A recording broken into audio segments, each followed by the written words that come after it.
What's going on, guys, and welcome to Who to Sign For. Now in this series I'm giving you my recommendations on what players to sign for a specific team in career mode. Before we go on, I will say that the signings you'll see aren't designed to be realistic, and I can't stress that enough, and that the player ratings and potential of the players may vary depending on what database you're using and how they perform for you during the season.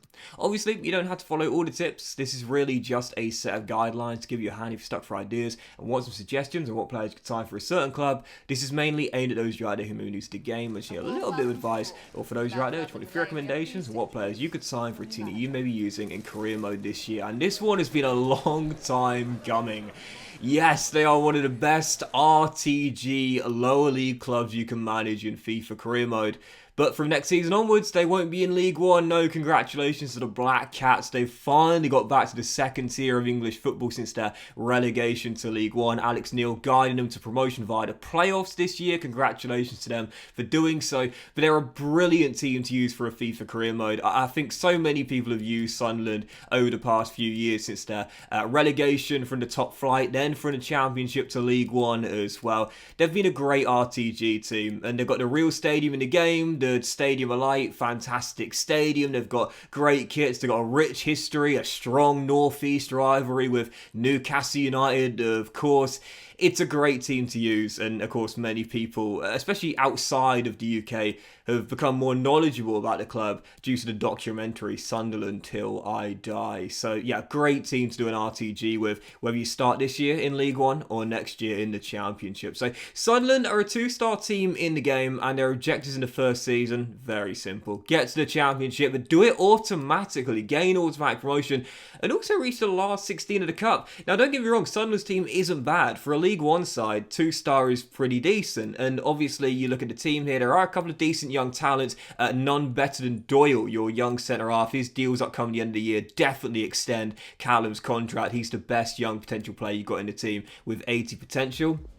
It's not a bad team, and again, there are a few decent enough young players here, but to reach the last 16 of the Cup and finish in the top 2 of League One, that's a very difficult ask in the first season of the Black Cats. Is it doable? Absolutely, but it's very tough objectives indeed. That's why Sunderland are a great challenge in FIFA Career Mode. You know, it's an alright team. It's a club with rich history, but in Season 1, it's going to be tough to do both of those objectives. Even so, one thing I would do as well is extend Patrick Roberts' contract. Of course, signed in on a short-term deal with Sunderland for last season. Roberts, of course, I think everyone will always remember, you know, his very, very, very early days with Fulham as a teenager, with youthful exuberance. So many people believing he was going to have a really bright future. His transfer to Manchester City, unfortunately, saw him have a succession of loan spells.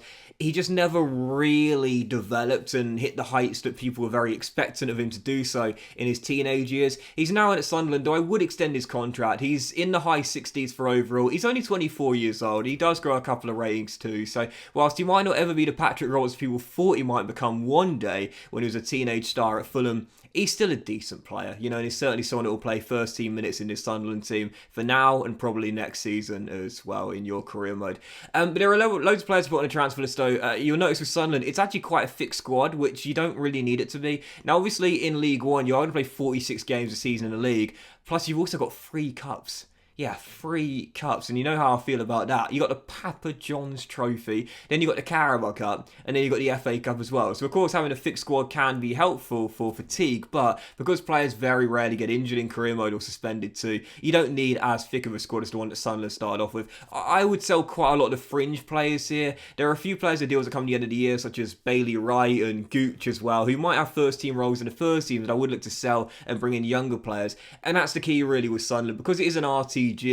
You want to make sure that the players you bring in have got ability in the first season, but also as the years go by, when eventually you're not just in the second tier, but you're in the top tier of English football, and you brought Sunderland back to where they fell from. So I definitely think that's the key with Sunderland in the first season. Players like Bailey Wright and Gooch, they're in the first 11 in Season 1 with Sunderland, and they've got the quality to be starters in the League One with the Black Cats. But you're not just thinking about Season 1, you're not just thinking about the first year at the stadium, like you're thinking long term, Season 3, Season 4, when you're hopefully at that point back in the top flight and you're starting to compete and hopefully one day challenge for European places. So that's the key. Sell those players, even if they're really decent to begin with. If they've not got potential for the future, you got to let them go and think long term.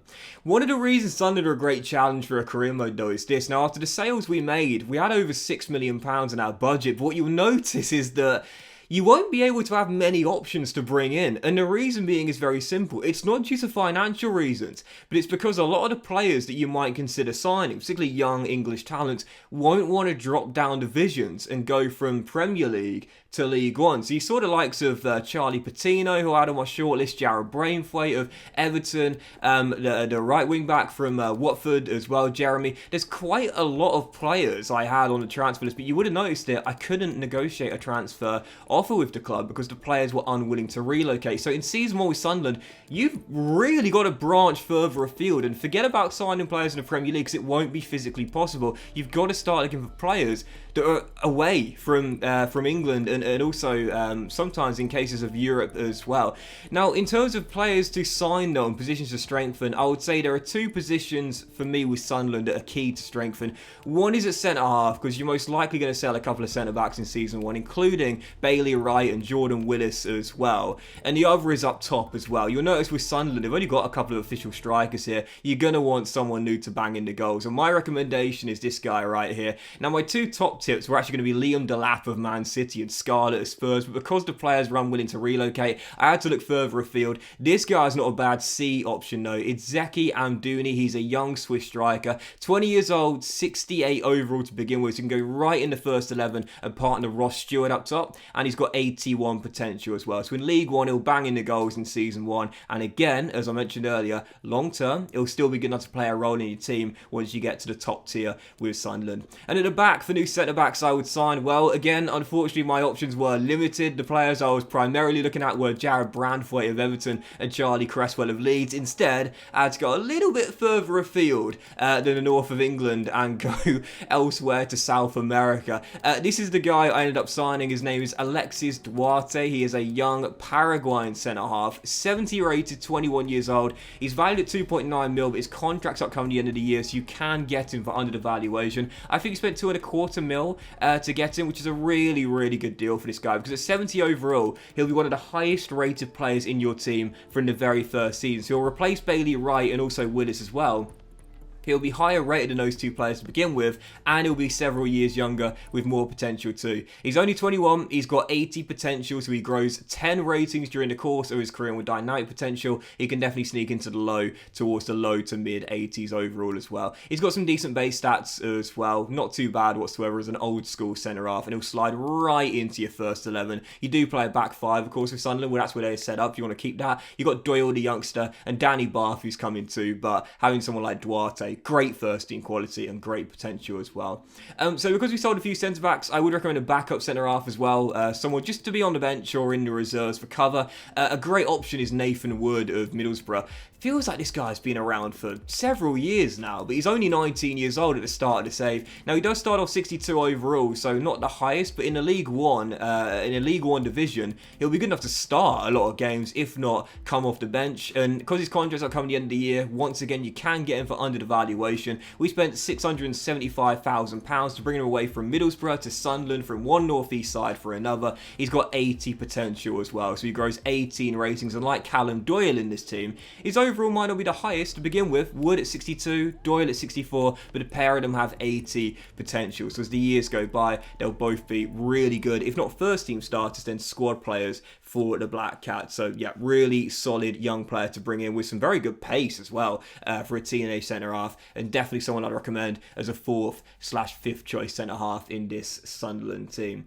So after the season ticket money came in, we've got around £1 million remaining. So again, with Sunderland, not much money to work with in season 1, of course, being a League One side. We did have enough for 2 more signings. I would recommend a new left back with Sunderland. You'll notice you've got the youngster Dennis Shirkin. Is he on loan from Spurs? I think he might be. If not, fair enough, but he's a really good young left back, Dennis Shirkin. But you will want someone else as a backup here in this Sunderland team. Shirkin will start, but you'll want someone that can come off the bench when he's a little bit too tired. He doesn't need to have a high overall, because as we mentioned before, this is League One. The players don't need to be that great, but He will need to be good enough to play. 60 overall is good enough in League One, and this guy's a really good young left back in the game. He is a teenage Chilean talent, just 17 years old, and again, whilst his starting overall is only 60, he's got 82 potential as well. So as the years go by, he and Dennis will be battling out for the first choice left back role in this team. Yeah, great potential on this young player, and again, you can get him for around, if not under, the valuation. Very, very good young left back to bring in for a very cheap deal. He's reasonably quick. His stats aren't terrible. And again, at just 17 years old, he grows 22 ratings. Yeah, got a long way to go, but he'll be a great value for money deal in season 1. And the final signing I would recommend bringing in is a new goalkeeper. Now, you will notice Sunderland do have Hoffmann, who is, of course, on loan from the Bundesliga right now, but I would recommend bringing in someone for the future who's officially your goalkeeper and has enough potential to be a starter in season 1 and also for all the years you're at the Stadium of Light. A great option is this guy right now, on loan from Manchester City, but in the game, he's listed as a permanent Bolton Wanderers player. It's James Trafford, young teenage shot stopper. His contract is upcoming at the end of the year in the game, even though he's on loan from Man City. In the game, he's listed as a permanent Bolton Wanderers player. You can get him for under the valuation on a ridiculously cheap contract, and he's good enough to start in this team ahead of Hoffmann, as he's only one rating lower, and at just 18 years old, he's got 78 potential